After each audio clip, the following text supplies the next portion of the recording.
Hello, hello. I hope you hear me. Hello, Nikolai. He is also one of the speakers, and he will be on right after me. So, hello. Hello, Nikolai. Hello. Hello, everybody. Good to see you.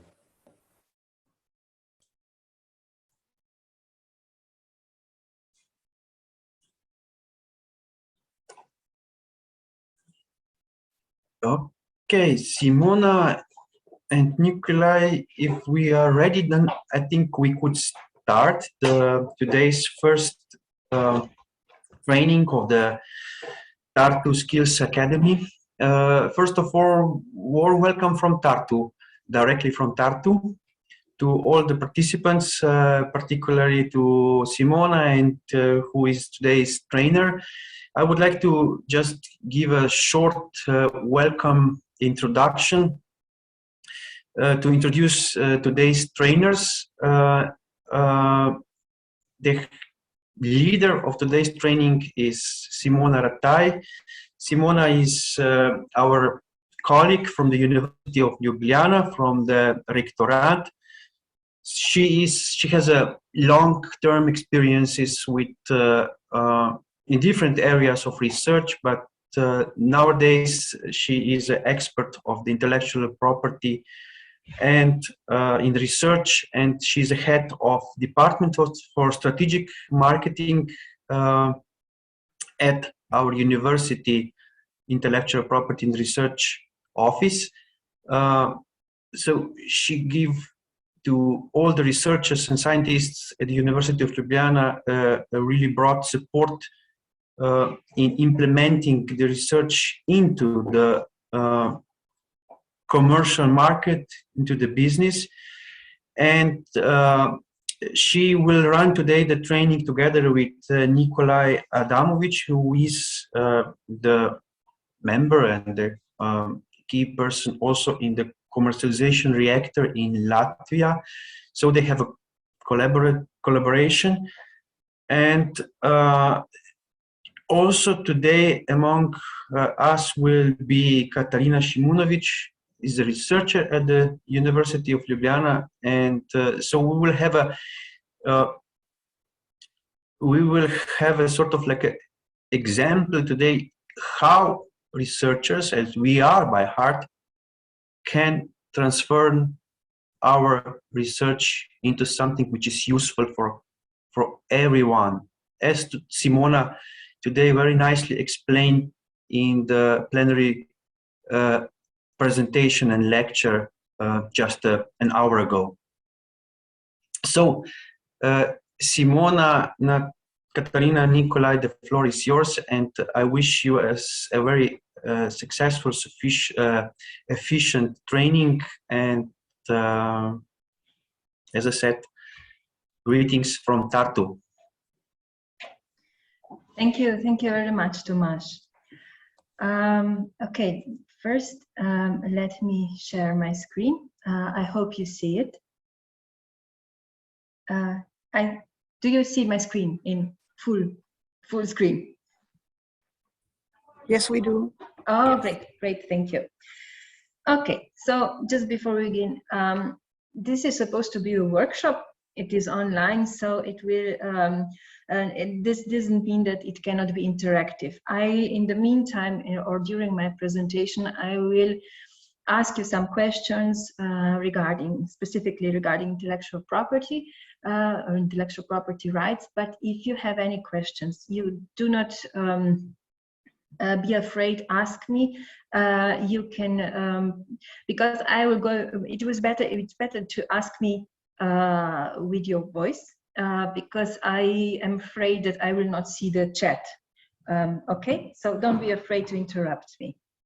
Or Nikolai afterwards, and Katarina when she comes. She has a lecture now, but she will join us in 1 hour, so she will have enough time to finalize her tasks. Okay, let us start. Hello again, and welcome to the workshop related to intellectual property and its path from laboratories to the market. In this workshop, we are going to talk about intellectual property basics, how patents and articles can live together at the same time, and about support mechanisms all over Europe, targeting marketing and research. Later, you will hear from Nikolai. He will present you how a researcher with invention that has market potential can find entrepreneur with market knowledge and competences. So researcher can remain a researcher, but he is also part of the group or entrepreneurial group that brings his research to the market. And last but not least, Katarina from our biotechnical faculty will present her experience, hands-on experience, on how it is to be a researcher and still collaborate with industry. And also she went through, last year she went through the process with Nikolai in his commercialization reactor. Since we have a lot to cover today, I would like to stress 3 things I want you to remember. So, first one, some types of intellectual property, especially patents and design, and obviously business secret, require secrecy, meaning the details of the solution, of the know-how or the design cannot be presented to the public, not in an article, not in a final thesis, not in any public event. The next one I want to remember for you is that the majority of people, of course, are not entrepreneurs, neither am I, but I am entrepreneurial. And not being an entrepreneur is nothing wrong with it. We still need to be entrepreneurial. So open, curious, versatile, flexible, resilient, focused, and ready to tackle the unknown. And be ready to communicate with people that have various backgrounds. We need to be willing to innovate and take risks, do things differently than we used to, or introduce new ideas that will make things happen on a different way, or even better, a more efficient way. And we need to accept some setbacks and obstacles. These are inevitable part of our journey, of our life, and they are not an excuse to give up, but just to make harder, to try different, harder, or as one of the innovators said, he didn't fail 99 times, but he found 99 ways that do not work, and the 100th was the one that worked. And the third thing I wish to remember is that keep an open mind and connect with people different from yourselves, meaning experts from different fields, also businesses. You will really benefit from the variety of experiences. And now, starting with the IPR basics. There are many types of IP protection, and they can complement each other. Here you can see an example of such IP types that complement each other. Patents, for example, protect technical solutions. Trademarks protect the reputation and the distinctiveness from other similar products. Design protects the appearance of the product, so just the appearance, no technical background or technical solutions, just the appearance. Then business secrets or trade secrets protect the tacit knowledge, the know-how you really do not wish to disclose. Then you have a copyright that protects the copyright. In this particular case, the copyright can be related to a design, but also to the software used in the phone. Some of the IP types, especially patents and business secrets and design and 3D trademarks, can be also either and either. So you can choose one or the other. You can, of course, use both, or you can choose one or the other. And it is up to you and your TTO office to decide which one to use, which is the best solution, the best possible protection. IP, intellectual property, is about strategy. there are many possibilities. There are not just one way or one perfect way to protect your IP. There are several different ways, and each comes to your specific case. Since our workshop, since I wish to make this workshop a bit more interactive, as I said, promised, we will start with a few questions for you. And let me now start the poll. I have my first question for you, and it is related to the technical invention. If you perhaps now listened a bit carefully, you should know the answer, at least some answers, the answer to this question. So a technical invention can be protected by a patent, a trademark, publicly known knowledge, the design, business secret.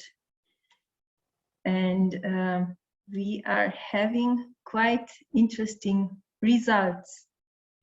The majority of you is sure that it is a patent, and you are totally right. Some of you opted for business secret, which is perfect because, of course, also business secret is valid. But those who opted for design and trademark, well, they have different types of, they protect different types of products or elements in the product or a service. We will go through now. So okay, so, I need to share results so you can see. So a patent, great job, that, and for business secret, but for trademark and design, we will go through the specifics even later. Okay, so just a moment. I hope I will be able to go. Yeah, now I know. To the poll 2. Second question, my second question would be: the appearance of a product is protected by. Do you think it is a business secret? Yes. Some of you are.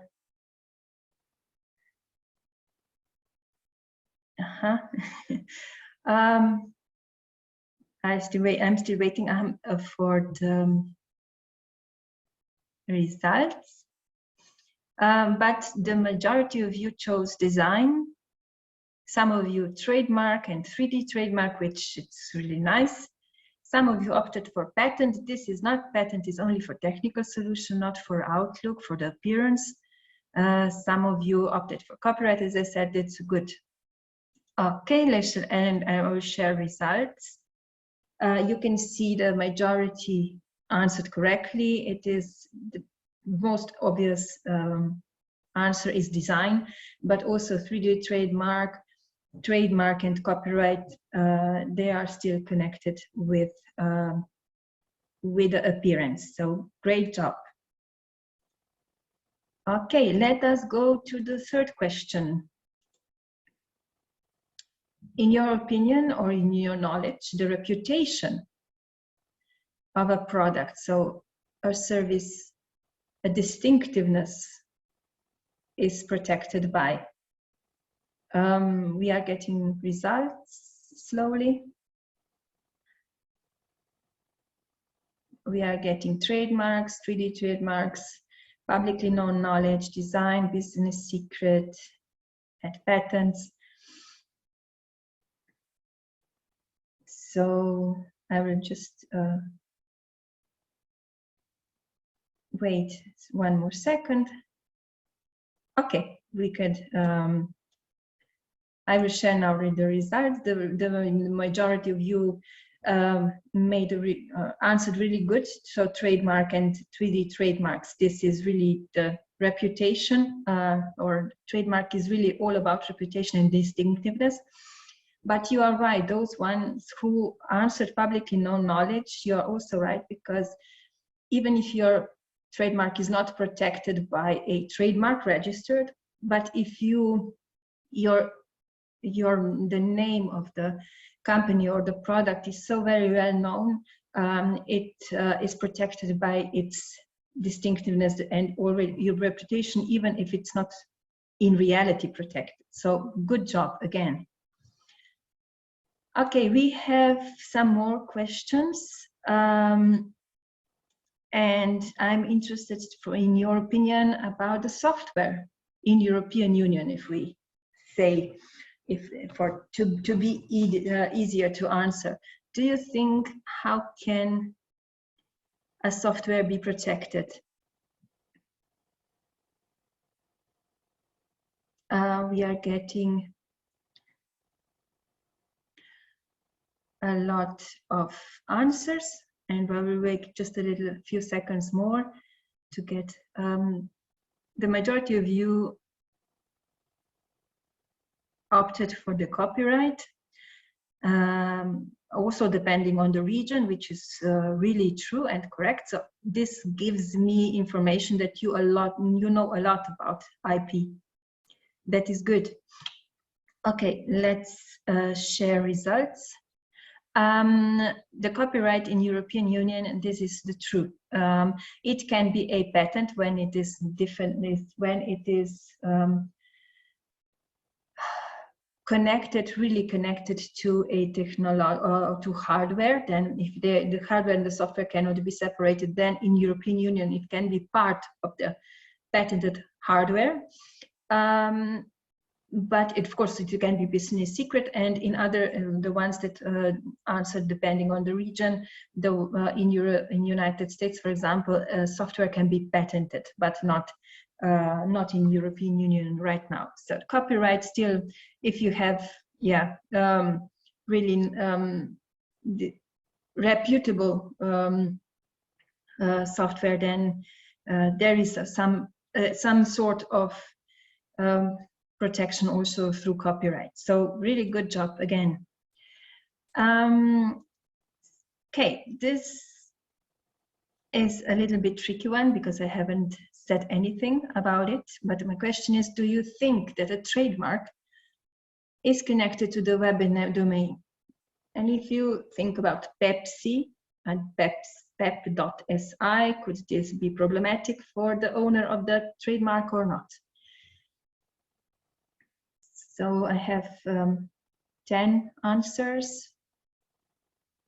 About half of you have replied. Majority of you are saying yes, that you think it is connected to the domain, and you are correct. So I will end the poll and share results.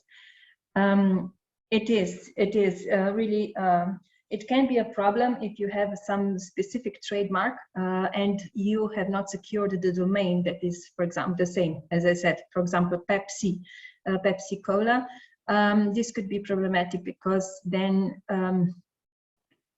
someone could use your reputation to perhaps harm you or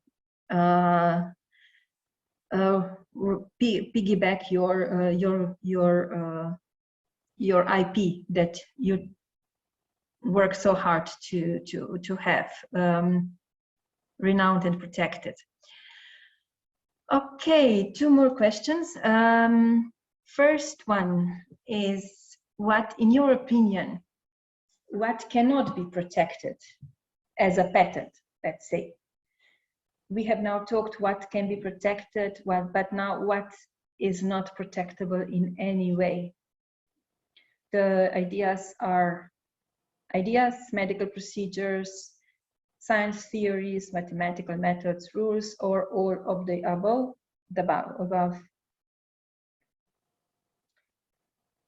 About a third of you answered. There is quite a fight between the ideas, medical procedures, science theories, and mathematical methods. I will wait a few more seconds from you. Okay, I will end the poll, and here are the results. The true answer, or really all the answers are correct, but all of them the ideas, medical procedures on live body science theories and mathematical methods, these are the things that cannot be protected by a patent. And last but not least, it's really an easy one, or not. In your opinion, does a patent hinder publication of an article? And in your experiences? Okay, so and answers are slowly coming in. And there is a fight, almost equal fight between all three choices. So I will wait just a little bit more for you to answer. Okay, I will end the poll and share the results. Well, you can see that 7 of you think yes, 7 of you no, and 3 you are not sure yet. So we'll answer this question later or explain this topic later. So thank you very much for your answering question and your insights. And let us now go on with the IP basics. As you already answered quite really good all the questions regarding various types of IP, let us start with the most represented IP type in the technology transfer, patents. What are they exactly? A patent is an exclusive right granted for an invention that can be a product or a process that provides in general a new way of doing something or offers a new technological solution to a problem. So to be able to get a patent granted, your solution must meet 3 requirements. It has to be novel, so not disclosed anywhere. It has to be inventive. This means the solution shall not be obvious to an expert such as yourself. And of course, it needs to be usable. It needs to work. Since technical information about the invention must be disclosed in a patent application, so in a patent application, but not before, it is always good to ask ourselves, how inventive is my solution? Do I have the funds to protect the IP on a wider market, not in just, for example, one country? Is it required, or is my solution required by the market? How much time will my competitor need to get to my solution, to get to the point where I am now? And in general, it takes a lot of time for competitors to come to your current state or the state of your solution. You need to keep your solution secret. Otherwise, it will be disclosed in 18 months after your patent application is published. And you will lose your competitive advantage, especially if you do not have funds for patenting. The costs can come quite high. Patenting is limited to a certain country, and the fees need to be paid each year for each country. So good strategy is to make a market analysis prior to the submission of patent application. If there is a market potential, and here is where the knowledge transfer office can help you. You apply for the patent and then work very hard with your TTO to get a client in the first 18 to 26 months before the costs then start to soar. So the duration of a patent, maximum duration is 20 years, provided it is granted and provided you diligently pay the patent renewal fees. Are there any questions so far? Okay, then let us move to the trade secret. The trade secrets are IP rights on confidential information which may be sold and also licensed. The unauthorized acquisition, use of disclosure of such secrets information in a manner contrary to honest commercial practices by others is regarded as an unfair practice and a violation of the trade secret protection. This means when you come across a trade secret, or when you sign an NDA agreement, you need to keep this information secret. Otherwise, you can get you can get fined for it, especially if you have any legal basis for it, like NDA, as I said, or employment contract.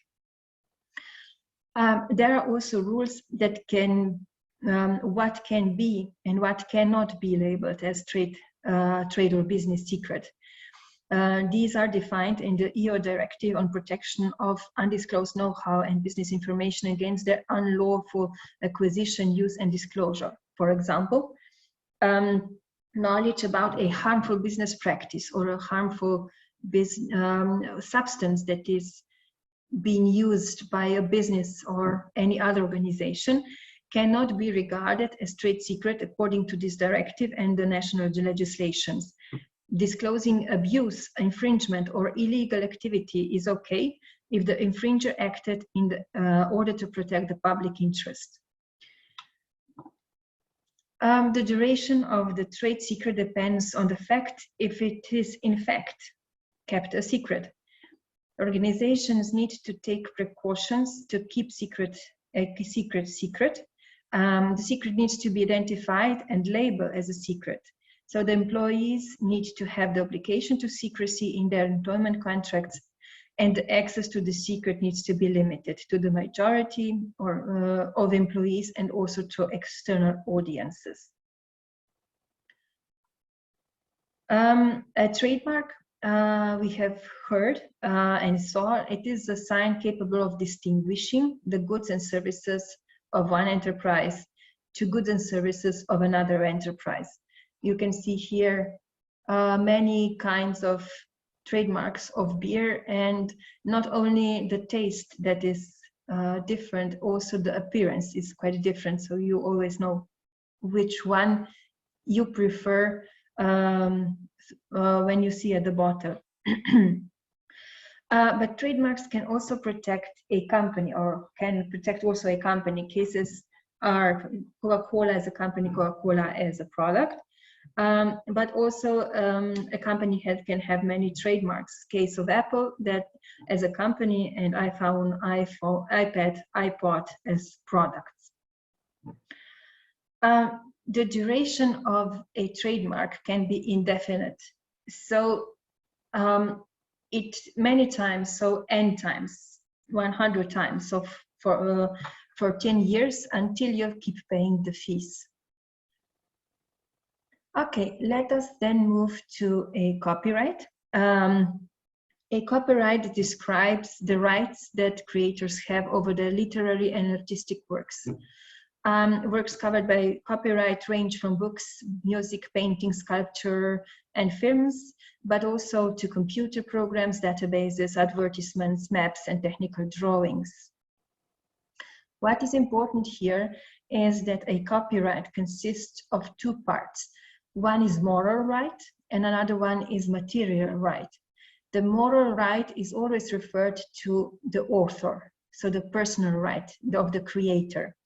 And he has three subparts, or there are three elements of his moral right. The first one is right of attribution. That includes the entitlement of the author to assert his authorship of the work. The second one is the rights against false attribution, which I'm sure you are really aware of. And it is asserted when someone else is falsely known as the creator of the work, or someone else assumes your work as his own, and then you as the author have the right to hold the infringing party or the infringing person responsible. And the third element is right against derogatory treatment. This right specifically protects your work, how it is presented to the general public. And any act of distort, destroy, alteration, and mutilation that you do not agree with of your work, and in a negative way, you have the right to stop that use and this the publishing of such distorted copyright. And then when we come to material rights, the material copyright, on the other hand, gives the author monopoly on exploitation of the copyrighted work. This means right of reproduction, right of public performance, and so forth. The author pursues his material interest by exploiting his own work to the exclusion of any others, by allowing someone else, for example, a company, to exploit his work against the payment. So, just practically, you have a book, you have written it yourself, so you're the author, and you can be also owning the material rights. This means that you are going to publish it and sell it yourself.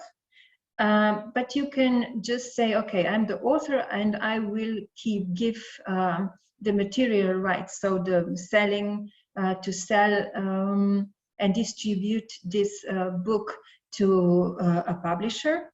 But instead, for the right of granting the material rights, the publisher will give me some sort of money, the license or the fee that I agree with. So these are the two distinctiveness of the copyright.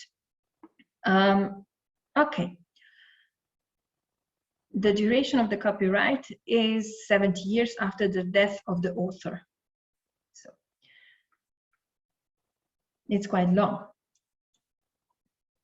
Moving to the design, an industrial design contributes the ornamental and aesthetic aspect, as we said, the appearance of an article. So no technical functions.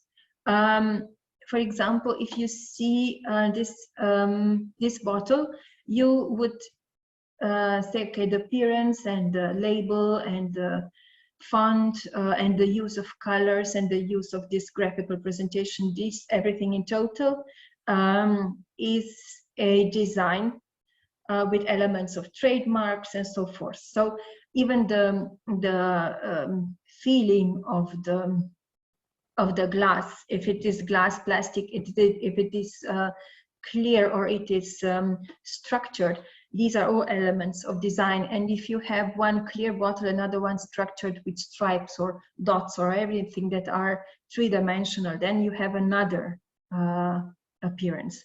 So another, appearance. Okay.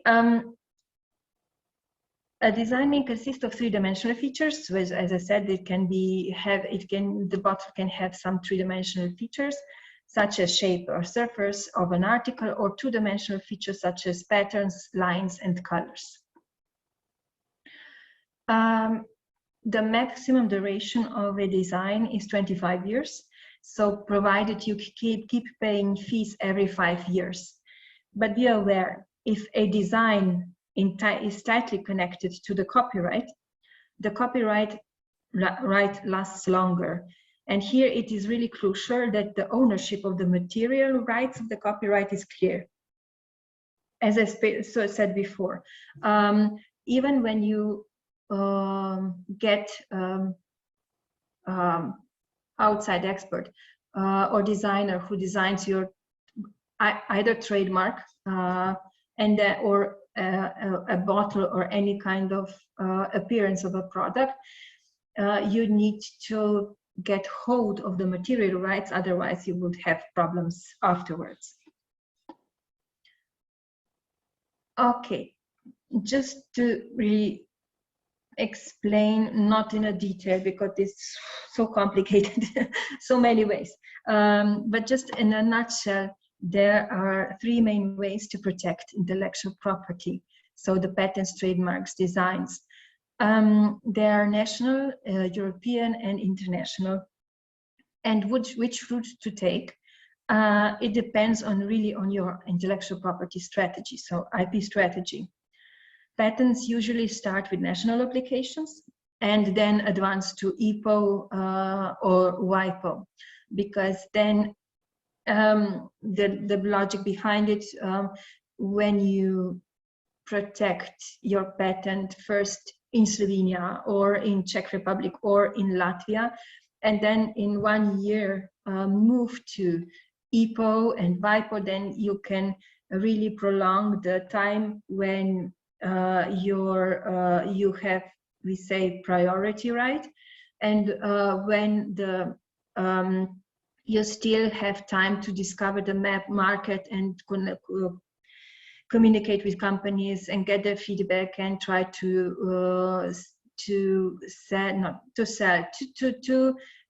promote to them your technological solution. And it is a bit cheaper to start at national level than if you start directly at international level. But everything, as I said, it depends on what are your wishes, aims, motivations, and then each patent, each technology that you develop can have its own strategy. On the other hand, trademarks and designs, they are quite cheaper. For example, trademark that is applied for or registered in the 27 now countries of European Union costs about 850 euros for 10 years. And the design costs for all 27 countries costs 350 euros for 5 years. So it's not as expensive as patenting that can come to a few thousand euros just to get it to the application stage at EPO, European Patent Office. Any questions now, perhaps? Okay, I see Katarina is connecting, so we will welcome Katarina. Okay, let's move forward then to my second topic, the one that we were trying to break, the myth that we were trying to break beforehand. And we are talking about a really stubborn myth, practically. It is a myth, patent versus article. But the fact is, and we are quite aware with it, that researchers, due to your habilitations, criteria, and so forth, you are eager to publish as soon as possible. And the problem, of course, occurs if later you discover that your research has market potential, and then you wish to apply for a patent. And we need to remember, this is quite clear, and of course it is clear, and nothing wrong with it that you wish to publish as soon as possible. But keeping in mind 3 conditions of patents, so to be novel, to be inventive, and to be usable, we really need to focus on the novelty. In our line of work, and this is a real case, we have came across a solution really with major market potential. So researchers came up to us, they applied their invention at the University of Ljubljana. We have applied for a patent and started all the whole process. And then we later discovered, or we were informed, that the patent will probably, most certainly not be granted. Why? Well, we have discovered that researchers themselves, so the inventors themselves, presented the core of their solution at an international conference, science conference, before the patent was applied for. And with this, they themselves have removed the novelty criteria from their patent, and it will not be, never will be patented. And what that would not be as problematic if we would not be really in the middle of license negotiations with a large international company. And when we got this information, of course, the company was not interested anymore in the potential patent, because companies wish to hold the IP and because it gives them their IP advantage over their competitors. And this is it's good to learn from your own mistakes, but even a wiser or a truly smart person learns from the mistakes of others. So let's remember the following slogan. Really, it's not that hard. Protect first and then just publish later. Because when you have everything done in the correct way, for example, today you apply for the patent and tomorrow you can publish. This is everything that has to be done. So one day in between, you need to really apply for the patent, and then you can publish your article, and then you are free to go. And you can then patent it or go through the patent, and if not, you do not even stick with the patent, but if you are patent, then you have the time to discover if there is a market for it, and then you have the priority that will allow you to even get the patent and even then license it. Not vice versa, okay? Okay, any questions? Okay, I hope I'm clear enough. But nevertheless, this is moving to the third part of the presentation. Who can we rely on if we wish to market our research? Well, technology transfer and marketing of research is not an overnight process. It is rather a marathon. It starts with an innovative idea, then you develop the solution, and this gains weight in terms of market potential, and after many months of development from your side, perhaps also from your partnering companies, the invention may flourish into innovation that is successful on the market. And we are speaking of new products, new technologies, new services, or new companies. And during this process, there will be a lot of various types of people involved. Scientists, companies, then they will be developing and testing the solutions. And then in later stages, or quite soon now, your technology and transfer office will be included. And they are the one who will take care of the second package of the support actions. First, legal advisors will help you protect your IP. Marketing staff will prepare the marketing materials and connect you with potential business partners. Lawyers, again, will help you negotiate the license agreements. Experienced businessmen, entrepreneurial researchers will help you gain additional skills and competences through mentoring and coaching. They will open your mind to new horizons. And this is the beauty of interdisciplinarity, as I say. And taken step by step. Your TTO office will help you with identification IP, what is sensible to protect, what is not. They will make, or they can make, the first patent search and try to find if there is no similar solutions already protected by a patent or in Google or available in the market. And they will also help you decide what would be the best strategy for your IP protection. So now, if you have access to university or even national or even regional proof of concept funds, you would be able to get additional finances to further develop your solution and prove that it works. POC funding is really useful, and I will show you on our case. I also mentioned in the plenary just briefly. Okay, University of Ljubljana recently joined a large group of universities that manage their own proof of concept funds. We established ours in 2020, and in the last 2 years, the attitude of researchers towards entrepreneurship and collaboration with industry and society did improve.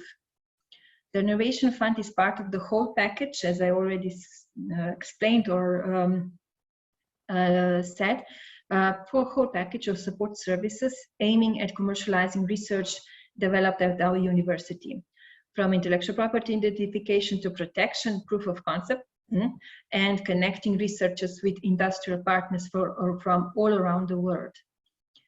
And through the fund, we aim to to support promising projects, those that are already now pipeline. But because we publish call each year, we also identify new projects that are later on then added to the list of our clients. The fund covers the activities advancing the technological development stages of projects, such as consultancy services, feasibility studies, prototype production, market analysis and research, and so forth, and participation at trade fairs and industrial fairs, industrial events. A smaller amount is intended for material costs, up to 30%, and a little bit labor costs of the additional complementary researcher.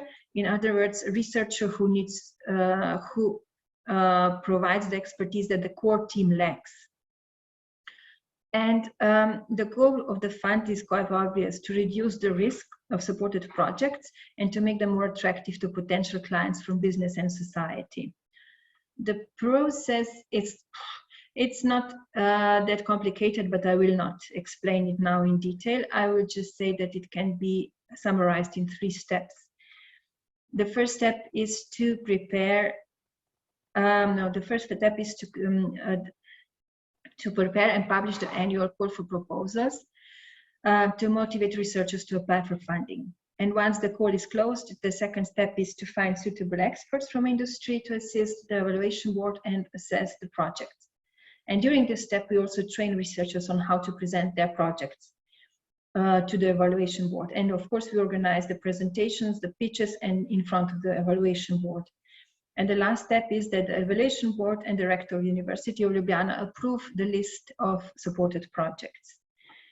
And there is more to the fund that meets the eye. You can also anticipate now. I talked about this quite some time now. Our fund is not big. Our annual budget is 70,000 euros for all projects. And in comparison, there are universities that grant up to 100,000 euros per project. This is not us. But we do not see the smaller budget as an obstacle, because we take what is possible at our university in Slovenia and throughout Europe and combine all of those possibilities for the benefit of researchers and their projects. For example, an external reviewer serves as potential business partner, market feedback, as advisor for further development. We really try to get those external evaluators to become and remain an important part of our innovation community.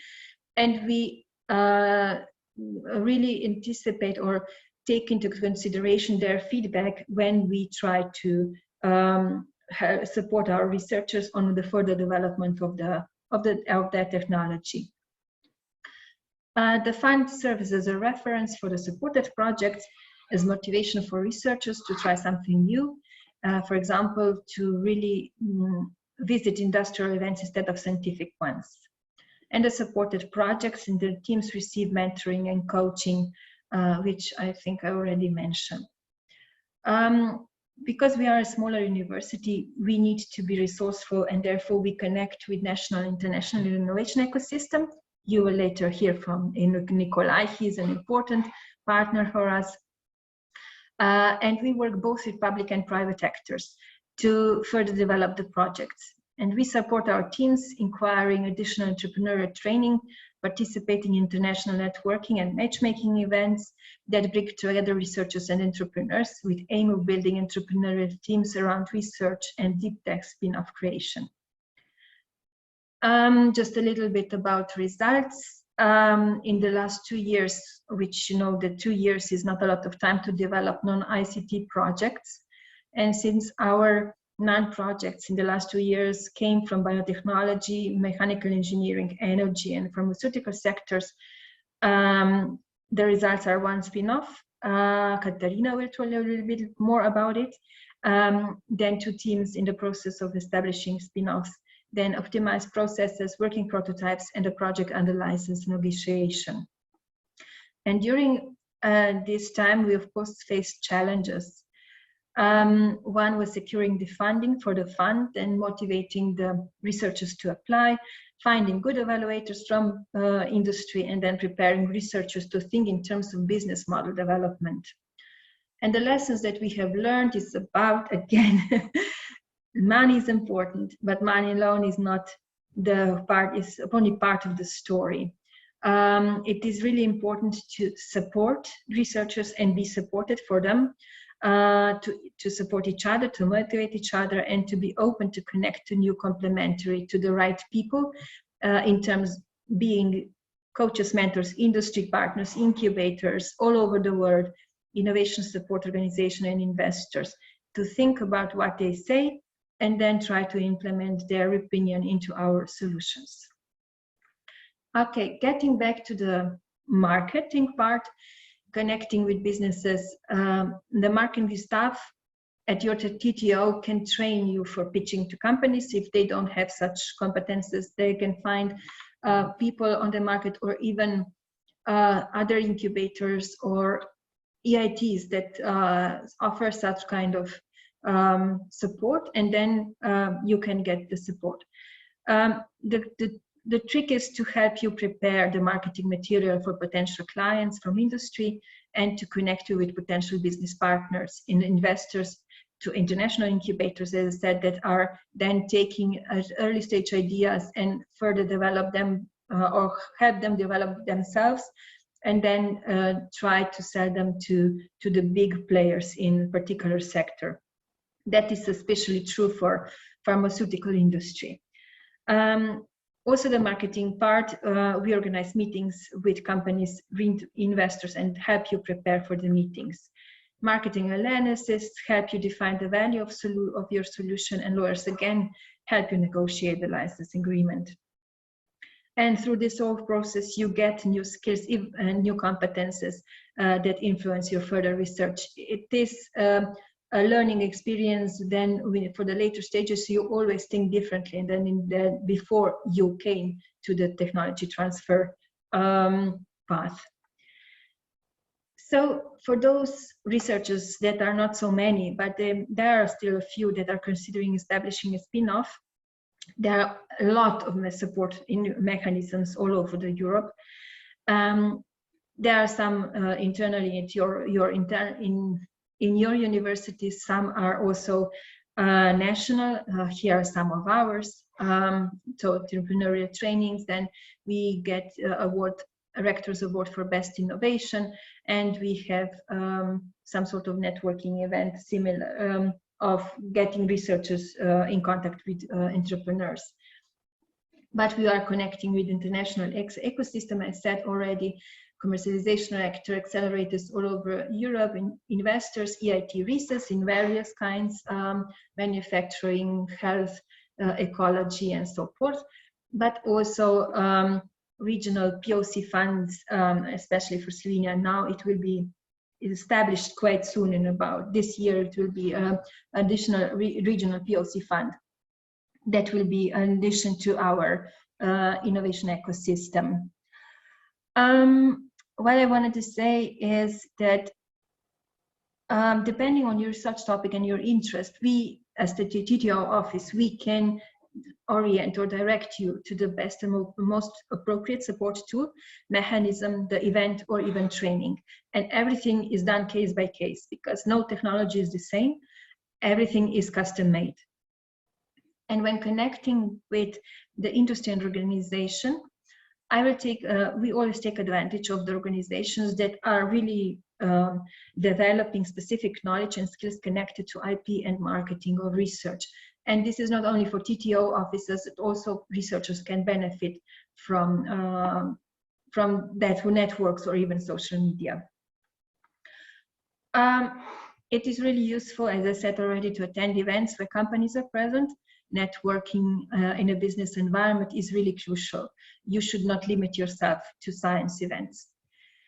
In marketing and research, very useful platforms that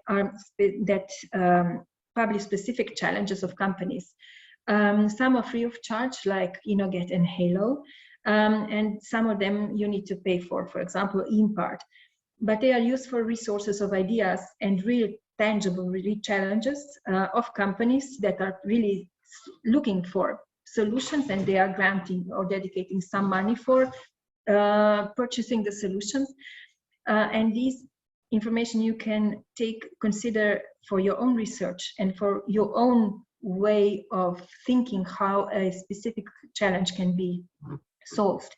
And you can, of course, easily or more easily connect to international companies. Okay, I've talked a lot. And let me wrap up my part. I would say really be curious beyond your research and your work. And do not be afraid to look at your work, your job with a different business perspective, perhaps. It will make you frustrated, I promise you. And it will take your energy. Also, Katarina can tell you a little bit afterwards. But it will make you more knowledgeable, experienced, and richer, not just in money, but also definitely in your experiences. And this is a thing that nobody can take away from you. And now I'd like to say thank you for your attention. Moving to Nikolai, if there are no questions.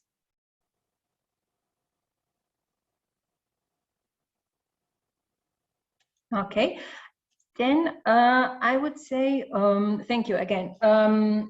I would like to invite Nikolai to present one of the really nice ways of letting researchers be a researcher but still be able to implement their research to the market and to the society. I first met him when he had his presentation at EIT, European Institute of Innovation and Technology, and I was impressed with the methodology. And later on, we were really happy to be able to work with him. Last year, the first time. This year, it will be the second time. So, Nikolai, I would really invite you to present how can a researcher stay a researcher and be entrepreneurial at the same time. Thank you very much, Simona. Thank you, and good to see, good to look at your names in this meeting. Thank you for introducing words, and I'll give you some presentation about what we are doing, but in generally, let me. So I hope you see my Yes. screen, and yes, we do. it's about our methodology. But first of all, we are already 13 years on market. We work with more than 50 universities, more than 100 startups already created during our 18 ignition events, not only, but 18 batches we see, and still more than 60 startups active and in development very well. You can see them on our website, but all of them created based on as pairing scientists with entrepreneurs. It's specifically for people who would like to stay in a laboratory. And thanks to European Institute of Innovation and Technology, we started in Latvia and still do our best here, and recognized by all government bodies, and we have such support. And also thank you by EIT. During this year, we started pilot projects in more 3 countries, in Croatia, Estonia, and Slovenia, and I'll explain what we are doing then. So everything starts when if you are scientist, or your colleague, if you are TTO officer, thinking to start commercialization process. There are several possible ways of commercialization, and all of them. It's probably could be licensing to industry or something like that.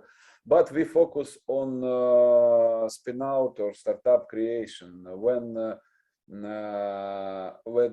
we see only option, only way to commercialize scientific achievement through these tools. Very quickly, every scientist should to consider some points. How to transfer IP, which ownership of future spin-off will be. Should scientists include university? Should the university be included into startup? Only academics will be the co-founder, or they would like to employ somebody. Immediately after each question, different actions should be done. Many of such questions should be faced and should be answered by you from the very beginning. So to commercialize technology means to move product from concept to market quickly and efficiently. And you will see then this is not only about science and engineering, but it's mostly about entrepreneurship. Because how typically spin-off created? First of all, there is some IP, some idea, and together with technology transfer office, startup should be invested. Then startup becomes business, and then should be sold. But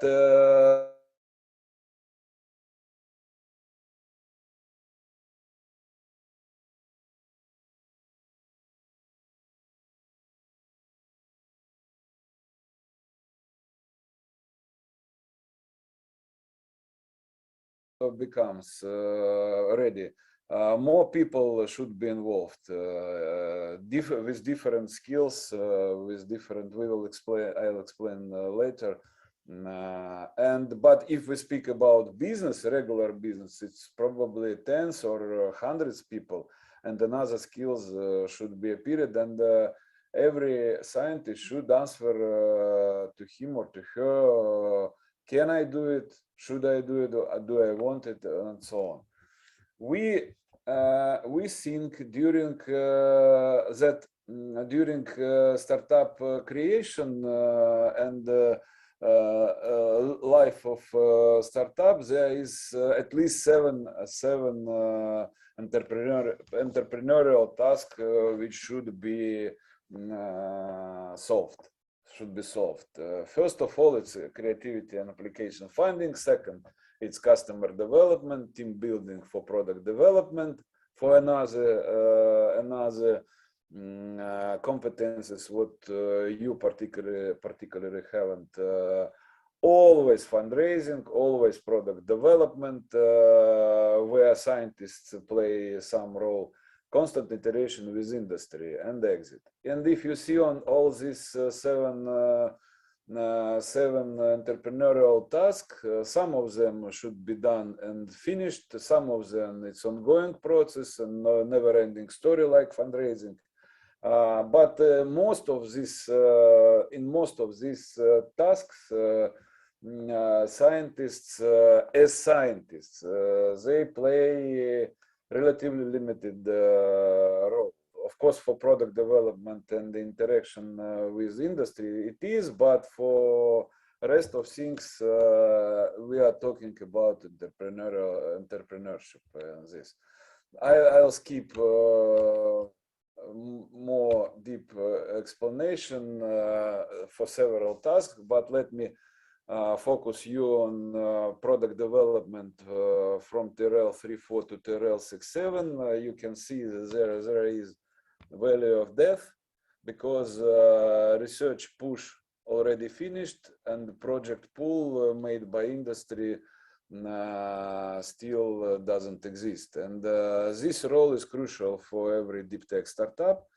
And without such entrepreneurial approach, it's impossible even to move from one TRL to next level, because you have to startup has to cooperate and with industry a lot. a lot. Yes. So, from our point of view, we divide all scientists on two big parts. It's entrepreneur and non-entrepreneur. As Simona said, to commercialize, you have to be entrepreneurial in your soul. But to act as entrepreneur, it's not easy. It's a 24/7 approach, approach, and another skills, and now another dreams, and so on. What does it mean, scientist entrepreneur? It's easy. This person wish to build a business by him or herself. What does it mean, scientist non-entrepreneur? It's maybe you even have good skills for that, understand principles of building business, but you don't want, and you recognize you don't want, or you cannot because you are busy with your next scientific achievement. And from this point, let me start to explain a little bit about what we are doing. We serve for scientists who recognize that commercialization is entrepreneurial task or other entrepreneurial tasks, and this person wish to stay in laboratory and ready to be in partnership with somebody else who will help to do it. Yes, and for that, let me show short cartoon what I like. And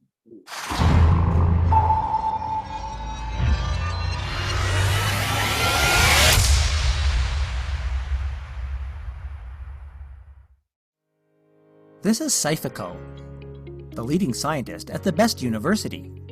He's been working hard for many years and developed many great technologies. However, Saifico's dreams have yet to be realized. He wants to be the best in his field and continue his great inventions. He wants his inventions to matter and be useful. To get his inventions out of the lab and into the market, he must be daring and follow a specific course of action. But he doesn't know what to expect or what steps to take, and this makes Saifico uneasy and uncertain. So he decides to just continue on to his next invention. Entiko is an ambitious entrepreneur, a big dreamer, but he hasn't found that great idea yet. He doesn't know about Saifico and his great inventions, but Entiko knows that a strong business must meet customers' needs and bring value. He also knows that understanding their needs requires continually approaching potential customers, a repetitive but rewarding process. He is ready to meet the challenge of working on bringing something new to market, but he doesn't have the resources to find that special something. So who can help Saifico and Entiko? We can. We are Commercialization Reactor. And since 2009, we have been introducing scientists and entrepreneurs to help bring new and valuable technologies to market. With more than 100 businesses created using our unique proven method, and an extensive network of experts and industrial partners, we can help Saifico and Entiko begin implementing their dreams. At Commercialization Reactor, our team believes and has proven the best results are achieved when everyone plays to their strengths. Scientists continue research, and entrepreneurs carry out business development. So Saifico and Entiko now work together. Saifico continues developing his technology with Entiko's guidance of the market, and Entiko implements his business development with Saifico's insight on issues of technology. Commercialization Reactor supports them both throughout their development and beyond. By uniting efforts, they can deliver essential concepts and products to market while helping people and other businesses. Saifico is happy and feels successful. He sees that his research matters and he can continue his research. He gets more recognition amongst his peers and broadens his networking and cooperation opportunities worldwide. He increases his publications and gets access to new projects, grants, and patents. he now gets rewards from his own business. The university benefits as well. Scifico remains their leading scientist and continues important research. They receive opportunities to access new innovations and resources and form new partnerships. They receive profits from commercialization, and a spin-off company becomes a source for further scientific achievement, patents, and publications. This has a positive impact on the university's reputation and strengthens its collaboration with the industry. Commercialization Reactor continues its ongoing support to Scifico and Enteco's created business and stands as a business inspired by science.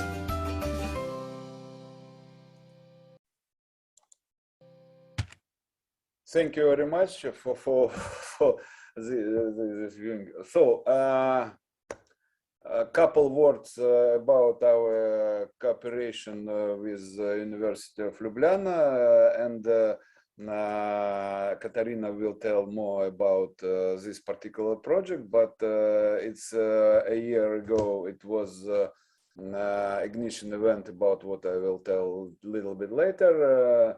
Product development, the company in progress, and I hope all the scientists still motivated to continue this. Also, we have one more project from Chemijski Institute from Ljubljana as well, where several entrepreneurs and two scientists develop the biodegradable plastic from seaweed. How do we work? Before ignition event, we have specific master classes for scientists and entrepreneurs where we explain how to be prepared for future deep tech startup cooperation. Then during ignition event, entrepreneur scientists and we mix and we call it proto companies formed during ignition event, but it's only beginning. What is important to start commercialization through our methodology? It should be technology readiness level number 4.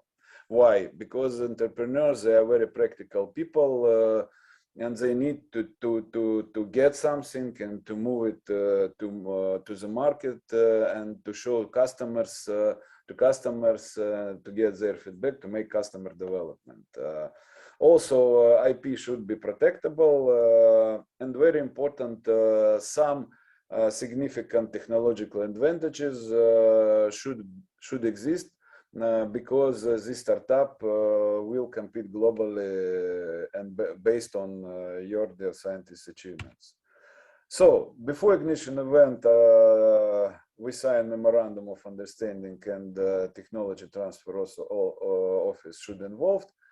And lines looks like preparation of scientists, then ignition event. Next one will be quite soon, after 3 weeks, here in Riga and in Zoom. Next ignition event will be for 4 countries, for Latvia, Estonia, Croatia, and Slovenia, and for entrepreneurs from all of these 4 countries, which will be more, how to say, serious, more interesting for all of scientists as well. So, and then but ignition event, it's not only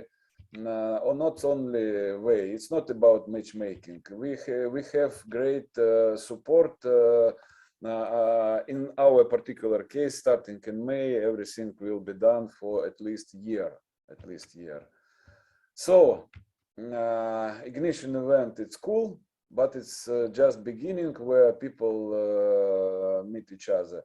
But then a lot of support. Also, we have our venture capital fund, which consists from 2 parts, up to 50K for customer development first, and then up to 250K for product development based on market response. So that's it. Thank you very much. Awaiting any questions. Always we are open for new collaborations and hope for next year's with EIT as well, we will have more presence in more countries. Thank you very much. Thank you, Nikolai. Again, does anyone you have any question regarding what kind of technologies, for example, would be interesting for commercialization reactors, methodology, or what are the technologies you look for example, Nikolai?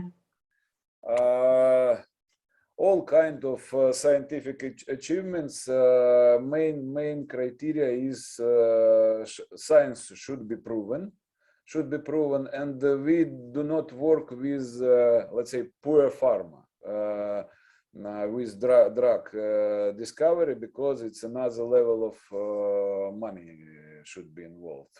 For rest of science, we have examples from any kind of scientific competences.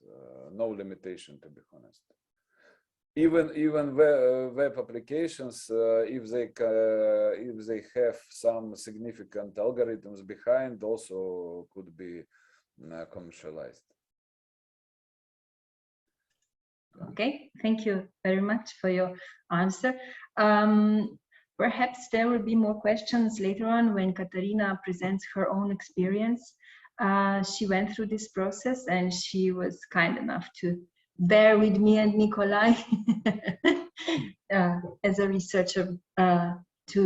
She met a really different world, and I would like Katarina now to ask you if you could present in your words what has the process been like, your experiences, and what do you suggest to other fellow researchers? Okay, hi, thank you, Simona. So today I don't have a PowerPoint for all of you. I only have my personal experience, so it will be more of a story that I will be sharing with you. So I am a microbiologist. I can say I grew up in the lab for the last 10 years, so everything was experimental. For me, it's extremely interesting how bacteria act, what kind of interactions they have. For me, it's wonderful. It has a whole soul in it. But during my PhD, you know that you always, when you're writing an article, you have to somehow say why it would be important. So why would the bacterial interactions be important? And somehow you find this, industry, so to say, line in there. We all of us have to do it because sometimes the reviewers just want to know it, and it's your article might be more impactful if you do write this. So somehow through all of our research, we came to this, and I would say by a little bit of luck and maybe a little bit of enthusiasm, we came to the conclusion that our experimental work was actually proving that we have a product on our hands. And it was a little bit of an aha moment, like, oh, okay, now we can actually use this. Why would we actually think about this at all? You want your science to matter. You don't want it buried somewhere. You publish your articles, you publish your dissertation, you do all of it, but still in 10 years, if it's not really impactful, it will get buried. It will be somewhere and somebody will talk about, 10 years ago, somebody did something. But I wanted to do more with it. So we actually contacted, after we started working in the way it should be, we contacted Simona and her colleagues at the University of Ljubljana to help us with this. So it's for the patents and everything, we actually just wanted to know if it's actually possible to do it, because I as a scientist, I had no idea if it is possible or not. It was just an idea. And of course they said, oh yes, what a great idea. And that was for me also very, very positive, a very positive experience working with the office at the university, with all of the people there. There's a lot of help because, well, some scientists, they maybe have a background in some sort of business. I don't. I came in that completely clean of that. I had no idea what I was doing. I just knew that I wanted to do something. So we started with the patenting. And there is a few things you have to know. First, there will be panic with all of your publications. I mean, for us, it was a little bit more panicky because we already had master thesis, PhD thesis, articles, everything in preparation. Some of them already published. We had conference papers, so we had to go back to see if any of these things could be damaged, could damage our patent application, and we tried to correct whatever could damage. And there, with the University of Ljubljana and the patenting lawyer, we came up with a few solutions that were good for us. So we went through with it. The next step is to think who is on the patent. So who gave the idea, and you will then come up first for your article. You have 1 million people there, then you reduce it to maybe 10, and after that you actually have to think about who was the concept maker, who made it significant, who actually made you go to this product that you have now. Okay, then you go through all of this. It's a little bit time consuming, but still it's fun because you have a lot of support and actually no stakes. It's a little bit of your free time, but you are not a lawyer. You don't have to do any of these things. The lawyer does it for you, and it's kind of painless. The pain that's starting is when you have to start thinking about market. So if you want to have a product, only patenting it, it's you can do it, I think. I think as researchers, you will have some points for having a patent. You can say you're more prominent for this, but it actually doesn't make sense because we've spent a lot of money on patenting. I mean, the university does, and it doesn't make sense not to sell it. And then you have to find out where on the market you can place your product. Is it inventive? Is it actually, can it be commercialized? And would actually somebody look at it? Why is it better than something else? Is it similar to something else and ours was? So why is it better? You have to know a lot of numbers. Also, of course, University of Ljubljana does help you with that, but your mindset has to change on its own.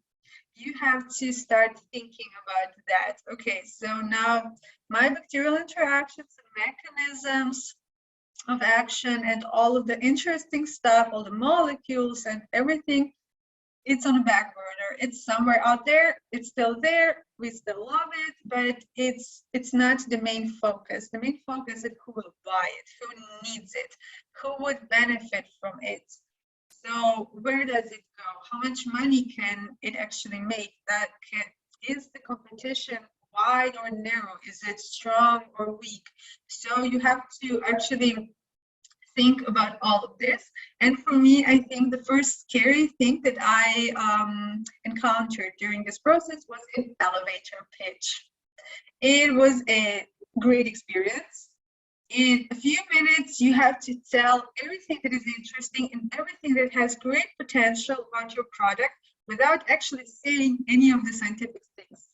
So you have to say why it's good in so little words, but they have to be very concrete. They have to be very strong because you want to sell it. You're selling it to somebody in a short amount of time. And still, the other person has to understand what you're doing. So if I'm saying, oh yeah, there is this orogenic bacteria that produces some blah, blah, blah. So I can talk about these things hours and hours.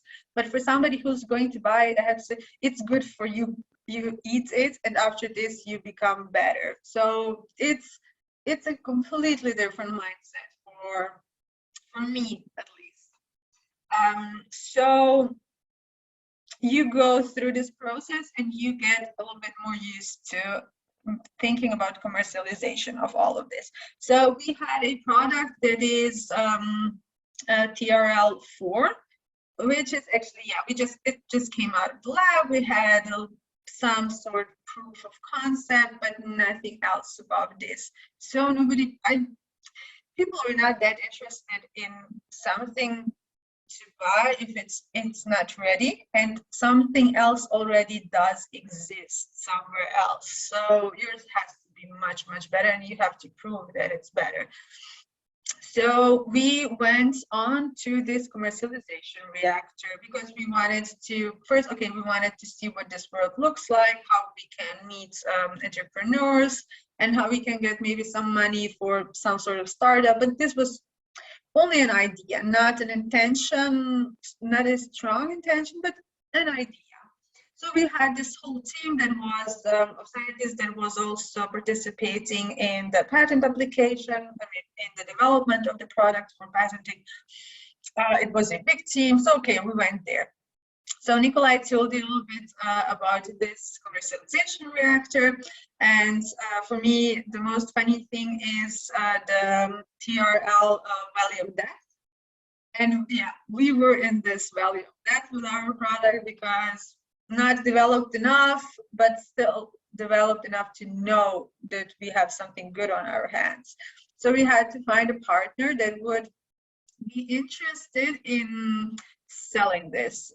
Not selling it like you go to the store and buy it, of course, after some time you do this, but selling it in a sense of he can bring it to the wider population and get more money to also develop it, and of course to have a concrete product in the end.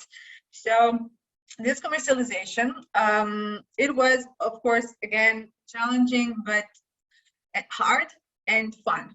So for me, I had my first pitch for Nikolai and his colleagues, and they said everything was great, but everything is wrong. All of our slides, too much. You have too much of science. You have this goes out. You have to tell how great the team is and how your project is perfect. And you have to talk about all of these things. And I was a little bit shocked. Like, okay, I thought my presentation was really, really good. But it's not in the same sense. It's a completely different field. I have been working on scientific presentations for 10 years. It's really hard to just switch it over. But it's fun. It's really fun when you find out how you can actually do it and how your mind is a little bit changing its perspective about this. So they coached us. They were also great help.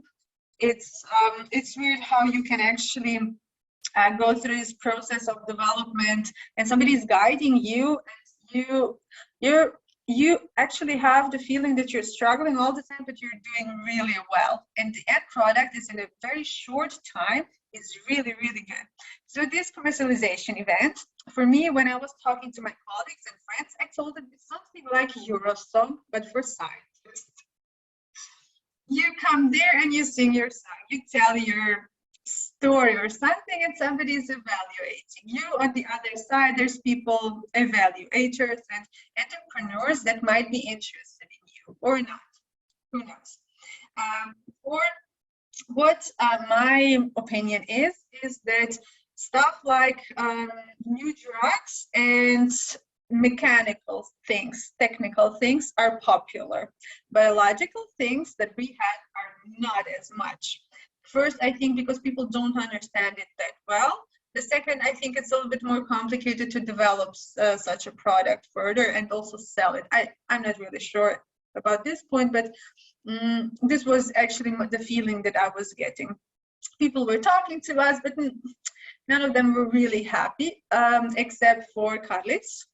And he, after that, he started working with us, and now we're actually starting this startup with him. He is the entrepreneur who is guiding all of these things. So I don't have any interest in opening my own company and developing this company. I have no idea how to do it. I don't know how to tell somebody to give me money to sell something. but Carlis does. He's from a completely different field, so nothing with biology, but he understood what we were selling and he was happy about it. He had the idea that this could be great. He went on to research the market a little bit further and he saw a lot of money for himself, because for him, it is about the money. For us as a scientist, for me, it's not really. I'm not really sure if in 5, 10, or 15 years, I'm going to get the money of this, anything. Maybe yes, maybe not, but probably all of it is going to go back to research. But for him, it is. So he actually wants this to work, and he will tell you how to do it. So this is why you need a partner. If you are not that person, you need a partner for that. And it's really great to be connected to somebody who has, when they see your pitch, they get an idea. And they're developing it further. So they have something to gain from it, and they will be very enthusiastic about this. If they're not, I don't think we should work with them. But our Carlis is very enthusiastic. I should tell you also all of this was happening during Corona times, online. We met online, all of our meetings were online, everything. This was a little bit maybe harder because you have to trust the person that is working with you. You're giving your baby, your science, you're giving it to somebody to sell. And you still have to work with them a lot of time. A lot of your free time after that goes into working with your entrepreneurial partner. So you kind of have to like this person and they have to like you also. So it's not only about the product, but it's actually about the people also. So in all of these processes, we came to find out that maybe as a team of scientists, not everybody wants to have a company. So this was the second revelation for me after the elevator pitch and the market research. So everybody that was involved in the patent, in the product, they don't have to be in the company. It's not, so you have a license, you have your patents, you will have your license, and this is a separate thing. What is important is your enthusiasm to work, to give your free hours for some time for the development of this product. So how important is this for you? If it's not, don't go into it. If it is, and for me it is, I'm extremely enthusiastic about this, and I'm really happy every time something new happens. So I decided to stay, a few of us decided to stay, a few decided to go, which was a very good,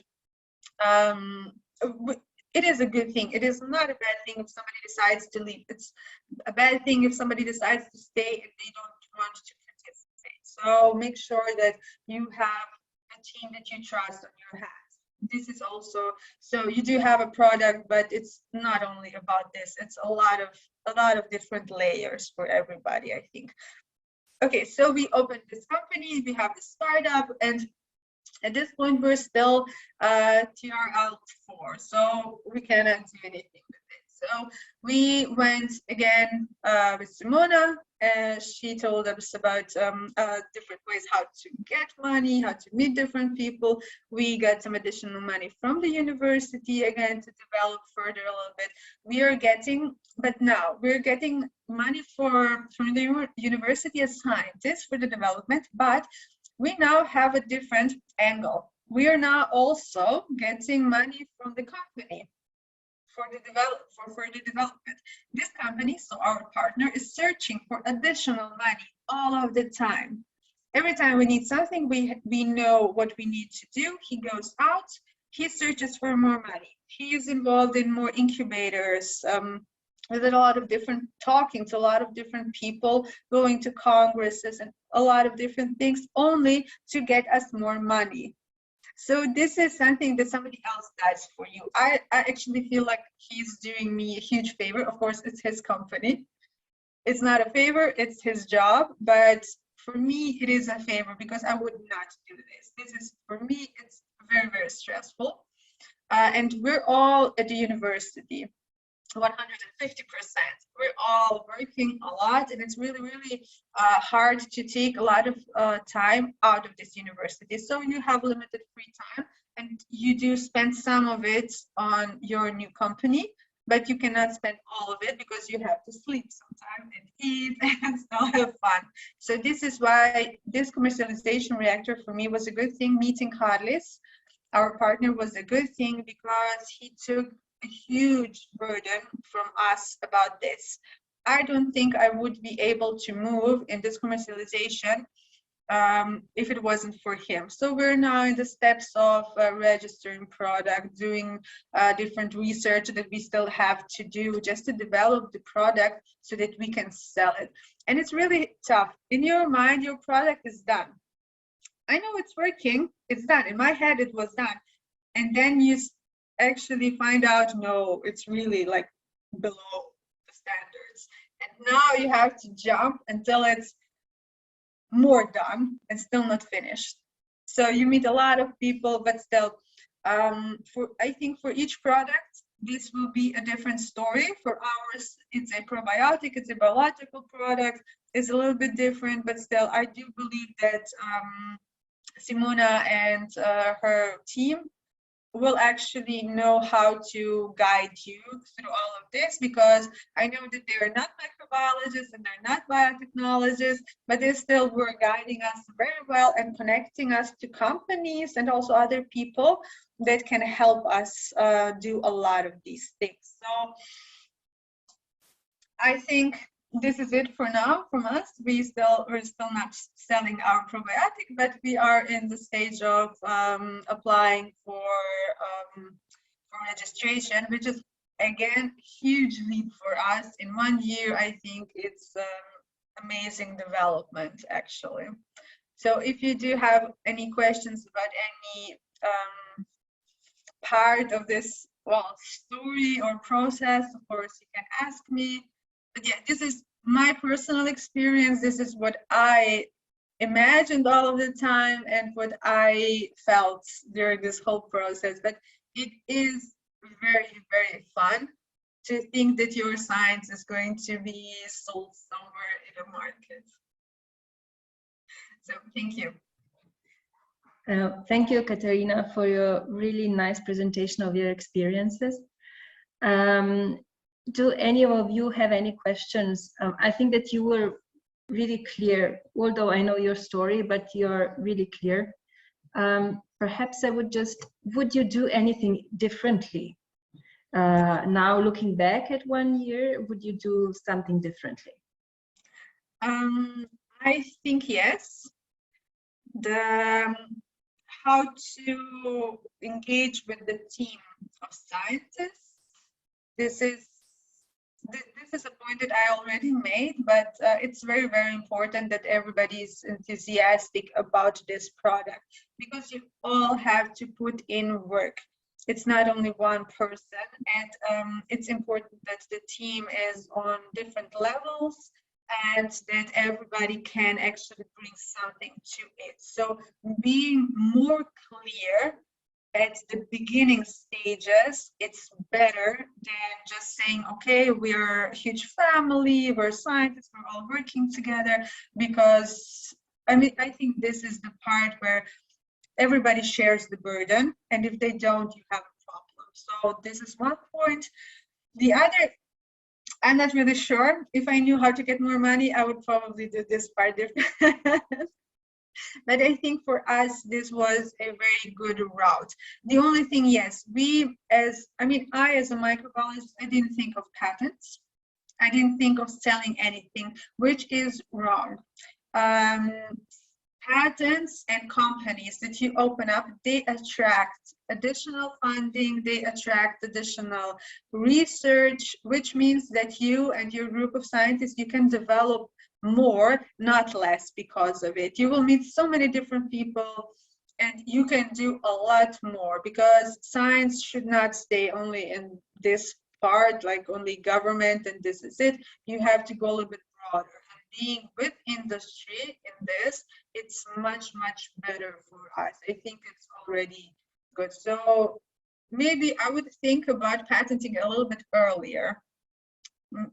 Maybe this part is maybe, yeah, because you're never sure. You're a scientist, you're never sure. You're just like, oh no, we're not patenting. It's not for selling, it's not for patenting. Why would we think about this? And after the fact, thinking about this can be dangerous because you might not have an inventive idea if you already publish it. So this part was most scary for me, actually, because we didn't know. I wish I would have thought about this earlier, actually. Yeah.